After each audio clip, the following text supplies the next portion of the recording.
Olá, pessoal. Hoje, no DéboraCast, podcast DéboraCast Conceição, iremos abordar o tema bullying. Bom, eu sou o Luca, do nono A, estou aqui com a...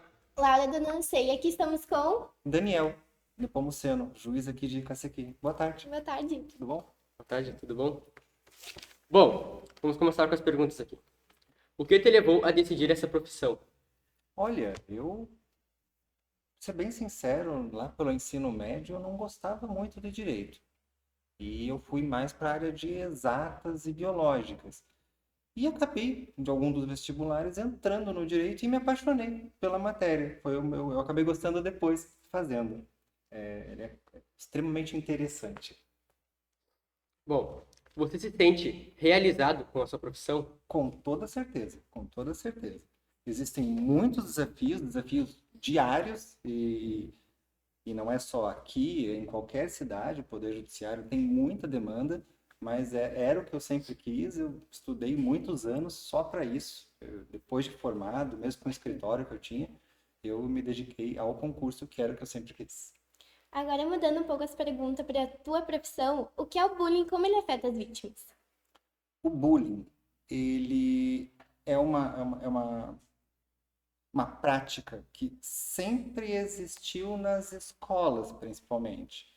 Mas a gravidade dele foi chamando tanto a atenção das autoridades que, a partir de 2024, ele passou a ser classificado como crime na nossa legislação. Então, ele foi prevista uma conduta que, se praticada, tem uma pena. Porque hoje em dia há mais casos de bullying do que antigamente. Não necessariamente. Hoje em dia, há mais casos que nós sabemos, casos notificados. O bullying é uma prática que, infelizmente, sempre acontece, sempre aconteceu nas escolas e até mesmo na vida adulta. Mas isso foi surgindo de uma forma tão prejudicial, e nós começamos a enxergar o prejuízo desse tipo de conduta e o quanto isso afeta crianças e adolescentes, que esta prática virou um crime. Tamanha a importância dele. Bom, como podemos promover a empatia e a compreensão entre os jovens para reduzir o bullying? Essa é uma pergunta difícil. Vamos lá. Partindo assim, principalmente para a adolescência, onde o bullying ele começa a ficar mais evidente. A adolescência no Brasil é a partir dos 12 anos. Independentemente do estado de desenvolvimento da pessoa, legalmente criança do 0 até 12 incompleto, fez 12 até 18 é adolescente. O que acontece? É natural, neste período da vida, é um momento de evolução. Crianças e adolescentes são tratados no Brasil como pessoas em especial estado de desenvolvimento, que as pessoas tentem se adequar a determinado grupo social, a ter uma sensação de pertencimento. E é natural que existam inseguranças, questões pessoais mal resolvidas. Ninguém tem nada resolvido com 12 anos, nem com 18, nem com 30 também, às vezes. Então, as pessoas acabam formando grupos e julgando outros. E nesse processo que deveria ocorrer naturalmente, sem maiores prejuízos, acaba existindo o bullying. Então, o que as pessoas criam, né? O bullying ele não é uma crítica a uma característica de determinada pessoa. Cria-se qualquer coisa. Então, a pessoa é muito gorda, é muito magra, é muito alta, é muito baixa. Você usa qualquer coisa só para tentar diminuir a imagem do outro, tentando se achar melhor. Assim, é uma questão mais psicológica, né, de quem faz o bullying.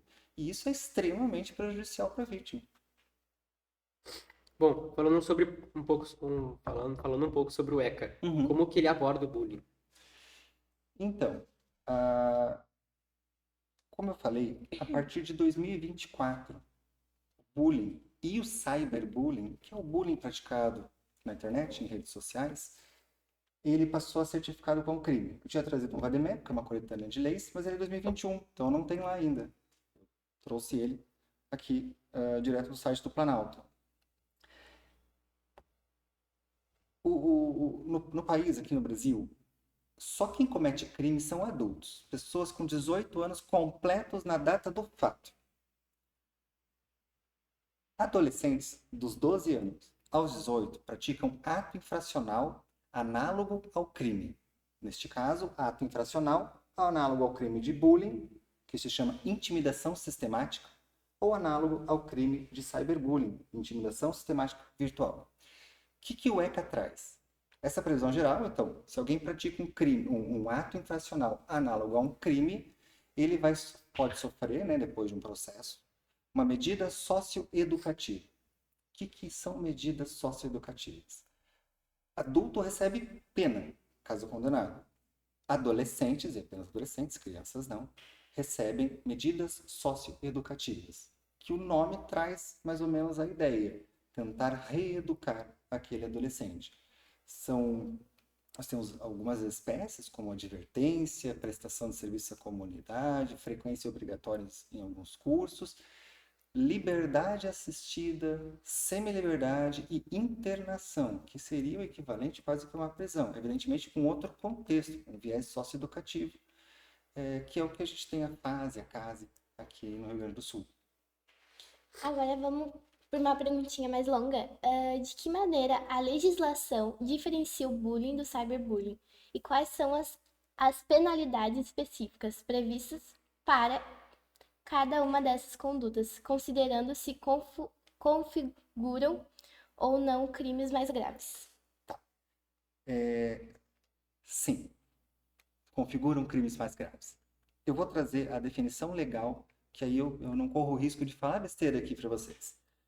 O artigo 146-A do Código Penal, e aí entendam, o ato infracional é a mesma conduta que está aqui, só que praticada por adolescente.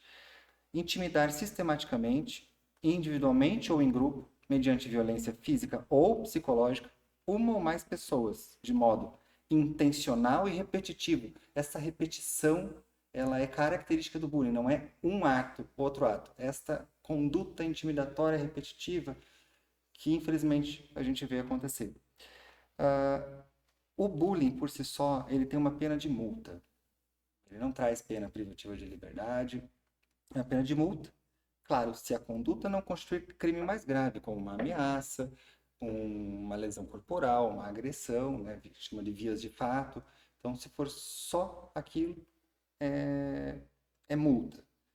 E aí, o cyberbullying, o que acontece no cyberbullying? Ele é muito mais grave. Geralmente, as pessoas, elas se usam de um falso anonimato nas redes sociais para criticar o outro. E essa crítica nem sempre é apenas uma crítica. Ela pode ser uma intimidação, pode ser uma ameaça, ela pode acabar com a imagem da outra pessoa, e a internet é muito rápida. Isso, feito uma vez, está lá para sempre, você não consegue conter no tempo adequado. Então, a gente chama de intimidação sistemática virtual. Se a conduta, esta que eu falei, de intimidar sistematicamente a pessoa do bullying, é realizada por meio da rede de computadores, de rede social, de aplicativos, de jogos online, ou por qualquer outro meio ou ambiente digital, ou transmitida em tempo real, a pena, lembra que a outra era de multa. Aqui é pena de reclusão de 2 a 4 anos e multa, se não constituir crime mais grave. Então a pena é muito superior na tentativa de evitar que esses atos continuem acontecendo. Sobre o bullying com pessoas que possuem deficiência, a penalidade é mais grave? O crime em si, ele não traz uma pena mais grave. Mas, tratando de adulto isso, claro, né? Adolescentes eles serão avaliados de acordo com a gravidade da conduta naquelas medidas socioeducativas que eu comentei. Mas para os adultos, existe uma agravante genérica, que quando a gente dosa uma pena, a pessoa foi condenada. Nós temos diversas etapas de dosimetria, de dosar a pena. Uma dessas etapas diz respeito a atenuantes e agravantes.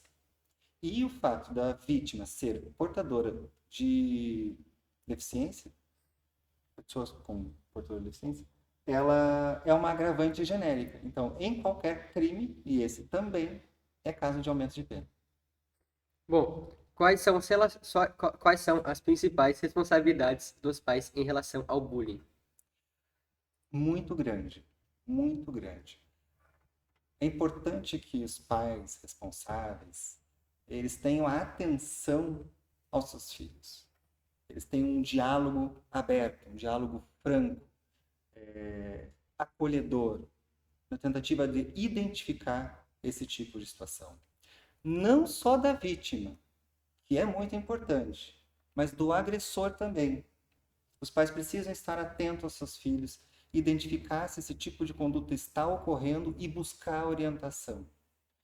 Não é uma questão de reprimir, de brigar, não. É buscar entender o que está acontecendo e o que pode ser feito para melhorar. Por que meu filho ou minha filha praticam bullying? O que está acontecendo com ele? Isso não é normal, não deveria acontecer. Vamos tentar melhorar isso? Ou por que meu filho e minha filha está sofrendo bullying? Como que a gente pode melhorar? E aí, estamos aqui na escola. A escola é o local que essas situações acontecem, mas é o melhor local para trabalhar isso, para tentar evitar. Então, da mesma forma como a escola deve comunicar aos responsáveis, caso perceba algum tipo de prática estranha, né, e o bullying é uma delas, os pais também podem e devem comunicar à escola na tentativa de tentar identificar o que está acontecendo. Quais são os desafios em implementar leis e políticas anti-bullying? Olha, o desafio, eu diria que é a própria realidade. Então, nós estamos numa escola, nós temos diversas séries, diversas turmas, e nós, infelizmente, vemos bullying acontecer.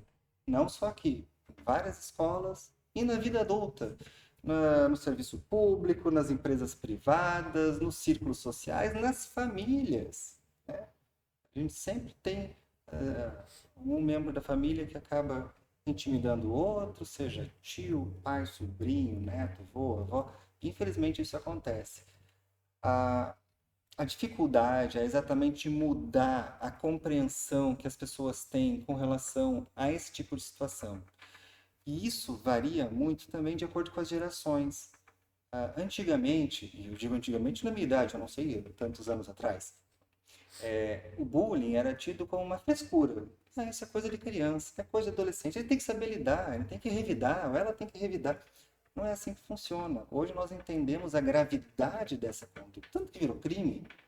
E isso tem que ser compreendido pelas pessoas. Primeiro, a importância de não fazer o bullying, a importância de não permitir que um colega ou uma colega pratique bullying e, sendo vítima ou identificando um colega ou uma colega como vítima, buscar ajuda dos professores, dos pais ou da polícia, se for o caso, do Ministério Público, do Poder Judiciário. Então, a implementação, ela se dá aos poucos. O fato de ter virado lei no final do ano passado, 2024, ela virou uma lei, mas isso não muda a realidade. Nós que, aplicando esta lei e entendendo a importância desse dispositivo, temos que buscar conscientizar as pessoas, trabalhar alunos, professores, pais, todos que atuam na rede de proteção de crianças e adolescentes, para que nós consigamos identificar e melhorar o que quer que esteja acontecendo. Agora, para a gente finalizar, tu gostaria de dizer mais alguma coisa para nós ou para os telespectadores? Olha, o que nós podemos dizer assim, especialmente com relação ao bullying? É uma lei nova, nós tentamos conscientizar as pessoas da importância de identificar esse tipo de conduta e evitar que isso aconteça. Mas se você está sendo vítima desse tipo de situação, de bullying, de cyberbullying, procure ajuda da rede de proteção. Dentro da escola, a escola é o principal local de proteção. A ideia é que todos os alunos e alunas se sintam protegidos dentro da escola, acolhidos dentro da escola. Então, busque um professor ou uma professora, busque a direção, fale com os pais. Em casos mais graves, procure a autoridade policial, vá na polícia. É crime, existem condutas que são crimes até mais graves, como eu falei, ameaça, lesão corporal, vias de fato. E, sempre que necessário, também podem procurar o Ministério Público e o Poder Judiciário. Ninguém está sozinho, especialmente dentro do ambiente escolar. É isso, gente. Isso, Obrigado. muito obrigada. Obrigado, uma boa tarde a todos.